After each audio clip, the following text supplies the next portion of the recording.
മിക്സറായിട്ട് ഉണ്ടാക്കാൻ വേണ്ടിയിട്ട് പോകുന്നത്. മിക്സർ എന്ന് പറയുമ്പോൾ ചിലപ്പോൾ നമ്മൾ വിചാരിക്കും മിക്സർ ശരിക്കും ഉണ്ടാക്കിയിട്ട് എടുക്കാൻ വേണ്ടിയിട്ട് കുറേ പണിയുണ്ടല്ലോ. പക്ഷേ ഇതേപോലെ നമുക്ക് ഉരുളക്കിഴങ്ങ് വെച്ചിട്ട് മിക്സർ റെഡിയാക്കിയിട്ട് എടുക്കാൻ വേണ്ടിയിട്ട് നല്ല എളുപ്പമാണ്. വെറും 10 മിനിറ്റിനുള്ളിൽ നല്ല കറുമുറാന്നിരിക്കുന്ന മിക്സർ നമുക്ക് റെഡിയാക്കിയിട്ട് എടുക്കാൻ വേണ്ടിയിട്ട് പറ്റും. അപ്പോൾ നിങ്ങളെല്ലാവരും ഉറപ്പായിട്ടും ട്രൈ ചെയ്ത് നോക്കണം. റെഡിയാക്കിയിട്ട് എടുക്കാൻ വേണ്ടിയിട്ട് ഒട്ടും പാടില്ല. പിന്നെ ട്രൈ ചെയ്ത് നോക്കിയിട്ട് ഫീഡ്ബാക്ക് പറയാനും മറക്കരുത്. അപ്പോൾ നമുക്ക് ഒട്ടും സമയം കളയാണ്ട് തന്നെ നമ്മുടെ മിക്സർ റെഡിയാക്കിയിട്ട് എടുക്കുക. അപ്പോൾ ഇനി ഇത് റെഡിയാക്കാൻ വേണ്ടിയിട്ട് ഞാനിവിടെ ഒരു 3 ഉരുളക്കിഴങ്ങ് എടുത്തിട്ടുണ്ട്. അത് നിങ്ങൾക്ക് എത്ര എണ്ണം വേണമെന്ന് വെച്ചിട്ടുണ്ടെങ്കിൽ അതനുസരിച്ചിട്ട് നിങ്ങൾ എണ്ണം കൂട്ടി അറിയാൻ കുറച്ചെടുത്തോ. ഇനി നമുക്ക് ഇതിൻ്റെ ഉരുളക്കിഴങ്ങിൻ്റെ തൊണ്ടൊന്ന് കളഞ്ഞിട്ട് ഉരുളക്കിഴങ്ങ് നമുക്കൊന്ന് ഗ്രേറ്റ് ചെയ്തിട്ട് എടുക്കണം. അതിൻ്റെ തൊണ്ടൊന്ന് കളയാം. ഇതേപോലെ ഇങ്ങനെ പീലർ വെച്ചിട്ട് തൊണ്ട് കളയാന്ന് വെച്ചിട്ടുണ്ടെങ്കിൽ പെട്ടെന്ന് നമുക്ക് തൊണ്ട് കളയാം കേട്ടോ. ഈ ഉരുളക്കിഴങ്ങിൻ്റെ മാത്രമല്ല, എന്തിൻ്റെ തൊണ്ട് വേണമെങ്കിലും, പപ്പായയുടെ തൊണ്ട് കളയുക, മാങ്ങയുടെ തൊണ്ട് കളയുക, എന്തിൻ്റെ തൊണ്ടും ഇതേപോലെ പീൽ ചെയ്ത് കളയാൻ വേണ്ടിയിട്ട് നല്ല ഈസിയാണ്. അപ്പോൾ ഇത് ഇനി വെള്ളത്തിലേക്ക് ഇടാം. ഉരുളക്കിഴങ്ങ് എന്തിനാണ് വെള്ളത്തിലിടണമെന്ന് എൻ്റെ അടുത്ത് കഴിഞ്ഞ വീഡിയോയിൽ ആരോ ചോദിച്ചിട്ടുണ്ടായിരുന്നു. എനിക്ക് തോന്നുന്നു അത് എല്ലാവർക്കും അറിയായിരിക്കും. അത് ഉരുളക്കിഴങ്ങ് അല്ലെങ്കിൽ കളർ മാറില്ലേ, അതിന് വേണ്ടിയിട്ടാണ് അങ്ങനെ ചെയ്യുന്നത്. അപ്പോൾ നമ്മൾ കത്തി വെച്ചിട്ട് ഇതിൻ്റെ ഈ തൊണ്ട് കളയാന്ന് വെച്ചിട്ടുണ്ടെങ്കിൽ കുറേ സമയം എടുക്കില്ലേ. പിന്നെ പീലർ വെച്ചിട്ട് നമ്മളിങ്ങനെ തൊണ്ട് കളയുമ്പോഴായിരുന്നാലും ഇതിൻ്റെ ഈ കാമ്പൊന്നും പോവില്ല, ഈ തൊണ്ട് മാത്രമേ അങ്ങോട്ട് പോവുള്ളൂ. അപ്പോൾ നമ്മുടെ ഉരുളക്കിഴങ്ങ് തൊണ്ട് കളഞ്ഞെടുത്തിട്ടുണ്ട്. ഇനി ഞാനിതൊന്ന് കഴുകിയെടുക്കട്ടെ. അപ്പോൾ ആ ഉരുളക്കിഴങ്ങ് നമ്മൾ തൊണ്ട് കളഞ്ഞ് കഴുകിയെടുത്തിട്ടുണ്ട്. ഇനി ഇത് എന്ത് ചെയ്യണമെന്ന് വെച്ചിട്ടുണ്ടെങ്കിൽ ഇതേപോലത്തെ ഗ്രേറ്റർ ഉണ്ടല്ലോ, ഈ ഗ്രേറ്ററിന് വെച്ചിട്ട് ഞാനിവിടെ ഈ വലുതുണ്ടല്ലോ ഇതിനകത്ത് വെച്ചിട്ട് കേട്ടോ ഗ്രേറ്റ് ചെയ്തിട്ട് എടുക്കാൻ വേണ്ടിയിട്ട് പോകുന്നത്. ഇതിനകത്ത് 2 ഉരുളക്കിഴങ്ങ് മാറ്റി വയ്ക്കട്ടെ, നമുക്ക് പെട്ടെന്ന് ഗ്രേറ്റ് ചെയ്തിട്ട് എടുക്കാം. ഇതേപോലെ ഇങ്ങനെ ഗ്രേറ്ററിന് വെച്ചിട്ട് ഇപ്പോൾ നമ്മൾ ഉരുളക്കിഴങ്ങൊക്കെ ഇതേപോലെ ഇങ്ങനെ ഗ്രേറ്റ് ചെയ്തെടുത്തിട്ടുണ്ട്.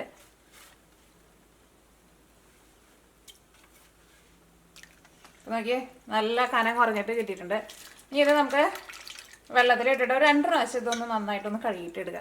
അത് കഴിഞ്ഞിട്ട് ഇത് വെള്ളത്തിൽ നിന്ന് നമ്മൾ മാറ്റിയിട്ട് ഒരു പേപ്പർ ടവലിലേക്ക് അല്ലെങ്കിൽ എന്തെങ്കിലും ഒരു തുണിയിലേക്കോ എന്തെങ്കിലേക്ക് ഇട്ടിട്ട് ഇതിൻ്റെ വെള്ളം ഒന്ന് കളയണം. അപ്പോൾ ഇത് ഒന്ന് 2 പ്രാവശ്യം ഒന്ന് കഴുകിയിട്ട് എടുക്കട്ടെ. ഇത് ആയിട്ട് കഴുകിയെടുത്തിട്ടുണ്ട്. കഴുകിയെടുത്ത് കഴിയുമ്പോൾ കണ്ടില്ലേ വെള്ളം നന്നായിട്ട് തെളിഞ്ഞ് വരണം. അങ്ങനെ തെളിഞ്ഞ് വരണം അത്രയ്ക്ക് പ്രാവശ്യം നമ്മൾ കഴുകുക. ഞാനൊരു 2 പ്രാവശ്യമാണ് കഴുകിയിട്ടുണ്ടായിരുന്നത്. ഇനി ഇത് വെള്ളം നന്നായിട്ട് പിഴിഞ്ഞ് കളഞ്ഞിട്ട് നമ്മളൊരു ടവലിലേക്ക് ഇടാണ്. കാരണം ഇതൊന്ന് ഡ്രൈ ആക്കിയിട്ട് എടുക്കണം.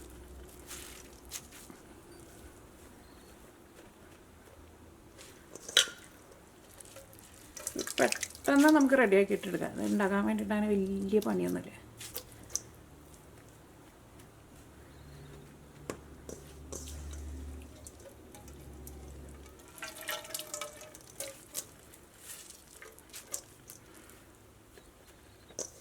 ഇതുണ്ടാക്കാൻ വേണ്ടിയിട്ട് ശരിക്കും നമ്മൾ പൊട്ടാറ്റോ ചിപ്സ് ഉണ്ടാക്കില്ലേ, അതിൻ്റെ ഒരു പകുതി പണിയില്ല. പക്ഷേ ഇത് കഴിക്കാൻ വേണ്ടിയിട്ട് നല്ല ടേസ്റ്റാണ്. ഇത് എത്ര ദിവസം ഇരുന്നാലും ഇതിൻ്റെ ആ ക്രിസ്പിനെസ് പോവില്ല. മറ്റേ പൊട്ടാറ്റോ ചിപ്സൊക്കെ നമ്മൾ ഉണ്ടാക്കുമ്പോൾ നല്ല കനം കുറച്ചിട്ട് കട്ട് ചെയ്തില്ല എന്ന് വെച്ചിട്ടുണ്ടെങ്കിൽ ചിലപ്പോൾ 2 ദിവസം കഴിഞ്ഞ് കഴിയുമ്പോൾ തണുത്ത പോലെ വരും. ഇത് തുടച്ചിട്ട് ഇതിൻ്റെ ഉള്ളിലെ വെള്ളം നന്നായിട്ട് കളയാം. അപ്പോൾ നിങ്ങളുടെ അടുത്ത് ഇതേപോലത്തെ ഇപ്പോൾ പേപ്പർ ടവലില്ലെങ്കിലും കുഴപ്പമില്ല കേട്ടോ, എന്തെങ്കിലും ഒരു തുണിയിലേക്ക് ഇട്ടാൽ മതി.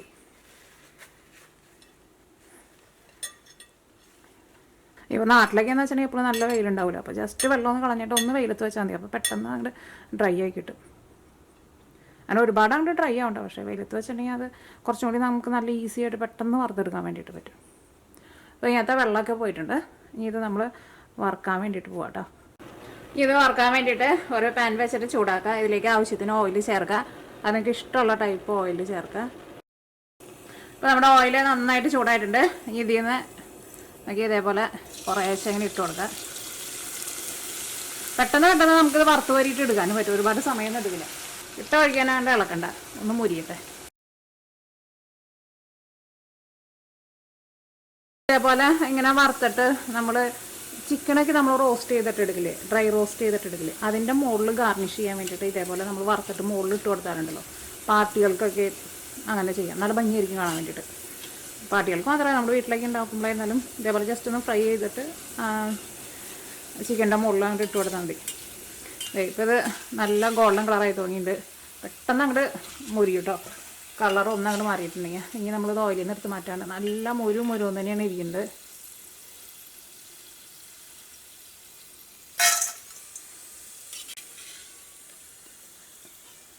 കരിഞ്ഞു പോകണ്ടെന്ന് നോക്കിയേക്കോ, കാരണം എന്ത് സാധനവും ഒരു കളറിലേക്കാണ്ട് വന്നു കഴിഞ്ഞിട്ടുണ്ടെങ്കിൽ പിന്നെ പെട്ടെന്ന് അതുകൊണ്ട് ഡാർക്കാവും. കാരണം ഇതിൻ്റെ ഉള്ള വെള്ളമൊക്കെ ആണ്ട് പറ്റിയല്ലോ, പിന്നെ പെട്ടെന്ന് അങ്ങോട്ട് കളർ മാറും.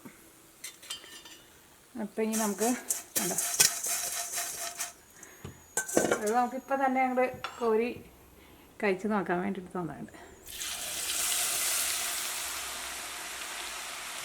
ഞാനിപ്പോൾ ബാക്കിയുള്ളത് കൈമയ്ക്കാവില്ല, ബാക്കിയുള്ളത് എല്ലാവരും ഒരുമിച്ചാണ്ട് ഇടണം. ഇത് നന്നായിട്ട് മുരിഞ്ഞിട്ടുണ്ട്. ഇനി ഇതും ഓയിലിൽ നിന്ന് എടുത്ത് മാറ്റട്ടെ. അത് നല്ലൊരു ഗോൾഡൻ കളറാവാൻ വേണ്ടിയിട്ട് നിൽക്കണ്ട കേട്ടോ. ഈ കളറിൽ അങ്ങോട്ട് കോരിയിട്ട് ഇടുക. നമ്മുടെ ഉരുളൻകിഴങ്ങ് വറുത്തെടുത്തിട്ടുണ്ട്. ഇനി നിങ്ങൾക്ക് കപ്പലണ്ടി ഇഷ്ടമാണെന്ന് വെച്ചിട്ടുണ്ടെങ്കിൽ നമുക്ക് കുറച്ച് കപ്പലണ്ടിയും കൂടിയിട്ട് ഇതിലേക്ക് വറുത്ത് ചേർക്കാം. അപ്പോൾ ഞാനിവിടെ തൊണ്ട് കളയാത്ത കപ്പലണ്ടീനെ എടുക്കുന്നത്. നമ്മൾ സാധാരണ മിക്സറിലേക്ക് കപ്പലണ്ടി വറുത്തെടുക്കില്ലേ, അതേപോലെ തൊണ്ട് കളയാണ്ട് ഇതേപോലെ ഇങ്ങനെ ഓയിലിട്ടിട്ട് വറുത്തിട്ട് ഇങ്ങനെ ചേർക്കാം. അപ്പോൾ നല്ല ടേസ്റ്റ് ആയിരിക്കും.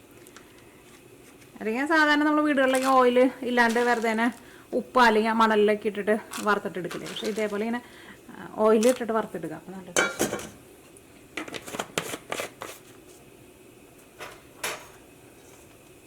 ഇതിലേക്ക് ഞാൻ ബൂന്തിയും കൂടിയിട്ട്, ബൂന്തി എന്ന് വെച്ചിട്ടുണ്ടെങ്കിൽ നമ്മൾ കടലപ്പൊടി കുറച്ച് ലൂസായിട്ട് വെള്ളത്തിൽ കലക്കി എടുത്തിട്ട് നമ്മൾ ബൂന്തി ഇടില്ലേ നമ്മൾ മിക്സ്ചറിൽ, അതും കൂടിയിട്ട് ചെയ്യുന്നുണ്ട്. അപ്പോൾ ഇത് നന്നായിട്ടൊന്ന് മുരിയിട്ട്, കപ്പലണ്ടി ഓയിലിട്ടിട്ട് മുരിഞ്ഞ് വരാൻ വേണ്ടിയിട്ട് ഇച്ചിരി സമയം എടുക്കും കേട്ടോ. പെട്ടെന്ന് അങ്ങോട്ട് മുരിയില്ല, പക്ഷെ കരിഞ്ഞു പോരുത്. ഇപ്പോൾ ഒരു കളറൊക്കെ മാറി തുടങ്ങിയിട്ടുണ്ട്. ഭയങ്കരമായിട്ടാണ് കളറ് മാറാൻ വേണ്ടിയിട്ട് നിൽക്കണ്ട. അപ്പോൾ ഞാനിവിടെ ഒരു 2 മിനിറ്റ് ഓയിലിട്ടിട്ടുണ്ടായിരുന്നു. അപ്പോൾ അതും കൂടിയിട്ട് നമ്മുടെ ഇതിനകത്ത് ചേർക്കട്ടെ. കാരണം ചിലപ്പോൾ കപ്പലണ്ടി നമുക്ക് ഇതേപോലെ ഇങ്ങനെ ഓയിലിട്ടിട്ട് വറുത്ത് പരിചയമില്ലാന്ന് വെച്ചിട്ടുണ്ടെങ്കിൽ ചിലപ്പോൾ കരിഞ്ഞു കൂട്ടോ. ഇനി ഞാനിവിടെ ബൂന്തിക്കുള്ളതാണ് മിക്സ് ചെയ്യാൻ വേണ്ടിയിട്ട് പോകുന്നത്. അപ്പോൾ ഞാനിവിടെ കടലപ്പൊടി എടുത്തിട്ടുണ്ട്. അപ്പോൾ അതിപ്പോൾ എന്തോരം വേണമെന്ന് വെച്ചിട്ടുണ്ടെങ്കിൽ അത്രയ്ക്ക് നിങ്ങൾ എടുക്കുക. അപ്പോൾ ഞാനിവിടെ ഇതേപോലെ ഇങ്ങനെ വലിയ ടേബിൾ സ്പൂണിൽ ഒരു 2 ടേബിൾ സ്പൂൺ എടുത്തിട്ടുണ്ട്. ഇനി ഇതിലേക്ക് ആവശ്യത്തിന് ഉപ്പ് ചേർക്കുക. ഉപ്പ് ഞാൻ ചേർത്തിട്ടുണ്ട്. ഇനി ഒരു കളറിന് വേണ്ടിയിട്ട് ഒരു ഇച്ചിരി മഞ്ഞൾപ്പൊടിയും ചേർക്കുക.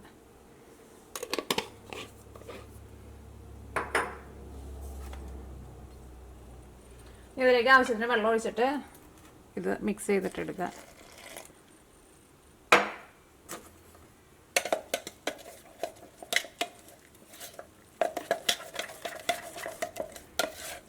ഒരുപാട് വെള്ളം പോലെ എടുക്കരുത്, ഇതേപോലെ മതി കേട്ടോ. ഒരുപാട് വെള്ളം പോലെ എടുക്കണ്ട. ഇനി ഇത് നമ്മൾ ആ ബൂന്തിയുടെ ഷേപ്പ് ആക്കിയിട്ട് കിട്ടാൻ വേണ്ടിയിട്ട് ഞാനെപ്പോഴും ചെയ്യാറുള്ളത് എന്താണെന്ന് വെച്ചിട്ടുണ്ടെങ്കിൽ, കുറച്ചൊക്കെ നമ്മൾ ഉണ്ടാക്കുമ്പോൾ നമ്മുടെ നാട്ടിലൊക്കെ എല്ലാവരും വീടുകളിൽ ഉണ്ടാവുന്ന ചട്ടകം ഉണ്ടല്ലോ, ഓട്ടയുള്ളത് സ്റ്റീലിൻ്റെ, ആ ചട്ടകത്തിലാണ് ഞാൻ എപ്പോഴും ഉണ്ടാക്കാറുള്ളത്. സോറി. അപ്പോൾ ഇങ്ങനെ കുറേശ്ശെ ഇങ്ങനെ ഒഴിച്ചു കൊടുത്തിട്ട് ജസ്റ്റ് അതിൻ്റെ മുകളിൽ ഇങ്ങനെ സ്പൂൺ കൊണ്ട് ഇളക്കിയാൽ മതി. പക്ഷേ ഇപ്പോൾ എൻ്റെ ആ ചട്ടകം കൂടെ കാണാനില്ല. കുറേ നാളെ ആ ചട്ടകം കാണുന്നുണ്ടായിട്ട്. ഈ പ്രാവശ്യം നാട്ടിൽ പോയപ്പോൾ ഞാൻ വാങ്ങണമെന്ന് വെച്ചാൽ വാങ്ങാനും മറന്നുപോയി. അപ്പോൾ ഞാൻ വേറൊരു ഇതേപോലത്തെ ഓട്ടയുള്ള ഒരു പാത്രമാണ് എടുത്തേക്കുന്നത്. അപ്പോൾ ഇതിൻ്റെ ഉള്ളിൽ മാവ് ഒഴിച്ചിട്ട് നമുക്ക് എണ്ണയിലേക്ക് ഇടാം. നമ്മുടെ ഓയിൽ നന്നായിട്ട് ചൂടായിട്ടാണ് ഇരിക്കുന്നത്. ഞാനിവിടെ തീ പതുക്കൊന്ന് കുറച്ച് വെച്ചിട്ടുണ്ട്. അപ്പോൾ ഇതിൻ്റെ മുകളിലേക്ക് മാവ് ഒഴിക്കുക. ഫസ്റ്റ് മാവ് നമുക്ക് ഒഴിച്ച് വയ്ക്കാം. ഇത് കുറച്ച് കട്ടിയായിട്ടുള്ള ഇരിക്കുന്നത്. അപ്പോൾ നമ്മളിപ്പോൾ ഇങ്ങനെ സ്പൂണും കൊണ്ട് ഒന്ന് അമർത്തി കൊടുത്താൽ മാത്രമേ താഴത്തേക്ക് വീഴുള്ളൂ. വീണ് തുടങ്ങിയിട്ടുണ്ട്, സൗണ്ട് വരുന്നുണ്ട്. ഇതേപോലെ ഇങ്ങനെ നടക്കുക. അപ്പോൾ അത് ഓയിലിലേക്ക് ഇങ്ങനെ വീഴുണ്ടാവും. ഓയിൽ അത്യാവശ്യം നല്ല ചൂട് വേണം കേട്ടോ, അല്ലെങ്കിൽ വീഴന്ത് കട്ട പിടിക്കും.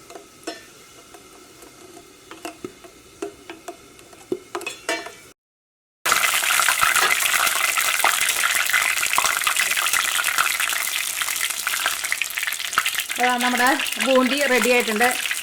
ഇതിങ്ങനെ അടച്ചു വെച്ചിട്ട് ചെയ്യണത് അത്രയ്ക്ക് അങ്ങോട്ട് സേഫ് അല്ല കേട്ടോ. അപ്പോൾ ഞാൻ ആ പറഞ്ഞ പോലെ ചട്ടകം ഉണ്ടെന്ന് വെച്ചിട്ടുണ്ടെങ്കിൽ ആ ചട്ടകത്തിൻ്റെ ഉള്ളിലിന് കുറേശ്ശെ ഒഴിച്ചു കൊടുത്തിട്ട് അങ്ങനെ ചെയ്താൽ മതി. ഞാൻ സാധാരണ അങ്ങനെയും ചെയ്യാറ്, ഇങ്ങനെ ഞാൻ ചെയ്യാറില്ല.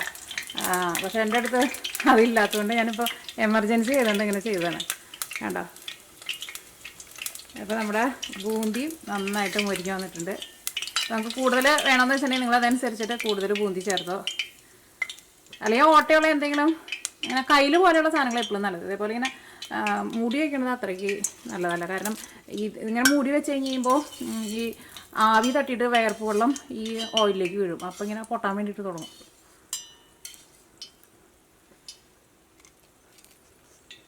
എല്ലാവരും വറുത്തെടുത്തിട്ടുണ്ട്. അപ്പോൾ ബൂന്തി ഉണ്ടാക്കാൻ വേണ്ടിയിട്ട് എനിക്ക് തോന്നുന്നു ചിലർ എൻ്റെ അടുത്ത് ഇതിനു മുമ്പ് ആരോ ചോദിച്ചിട്ടുണ്ടായിരുന്നു.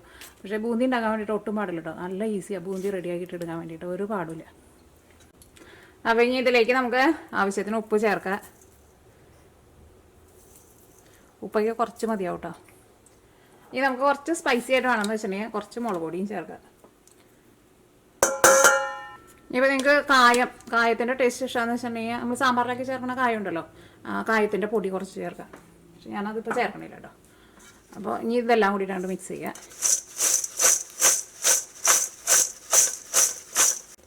അപ്പോൾ നമ്മുടെ ഈസി ആയിട്ടുള്ള ഇതിനെ നമുക്ക് മിക്സ്ചർ എന്ന് വിളിക്കാം അല്ലേ, ഉരുളൻകിഴങ്ങ് കൊണ്ടുള്ള മിക്സ്ചർ റെഡി ആയിട്ടുണ്ട്. അപ്പോൾ നിങ്ങളെല്ലാവരും ട്രൈ ചെയ്ത് നോക്കാം. ട്രൈ ചെയ്ത് നോക്കിയിട്ട് ഫീഡ്ബാക്ക് പറയാൻ വേണ്ടിയിട്ട് മറക്കരുത്. ബൂന്തി ഉണ്ടാക്കുമ്പോൾ ഞാൻ പറഞ്ഞ പോലെ ചട്ടകോ അല്ലെങ്കിൽ നിങ്ങളിപ്പോൾ ലഡു ഒക്കെ ഉണ്ടാക്കുന്നുണ്ടെങ്കിൽ ബൂന്തി ഉണ്ടാക്കുന്ന ആ സാധനങ്ങളൊക്കെ ഉണ്ടാവും. അങ്ങനെ ഇപ്പോൾ ഒന്നുമില്ലയെന്ന് വെച്ചിട്ടുണ്ടെങ്കിൽ നമ്മുടെ വീട്ടിലുള്ള ചട്ടകത്തിൽ കുറേശ്ശെ ഇങ്ങനെ ഇട്ടിട്ട് സ്പൂണും കൊണ്ട് നമ്മളിങ്ങനെ ഒന്ന് ഓടിച്ചു കൊടുക്കണം. അത്രയ്ക്ക് തിക്കായിട്ട് വേണം കേട്ടോ എടുക്കാൻ വേണ്ടിയിട്ട് ബൂന്തിയുടെ മിക്സിങ്. അപ്പോൾ നിങ്ങളെല്ലാവരും ട്രൈ ചെയ്ത് നോക്കാം. ട്രൈ ചെയ്ത് നോക്കിയിട്ട് ഫീഡ്ബാക്ക് പറയാൻ വേണ്ടിയിട്ട് മറക്കരുത്. അപ്പോൾ ഇനി നമുക്ക് നാളെ വേറൊരു പുതിയ റെസിപ്പി ആയിട്ട് വരാം.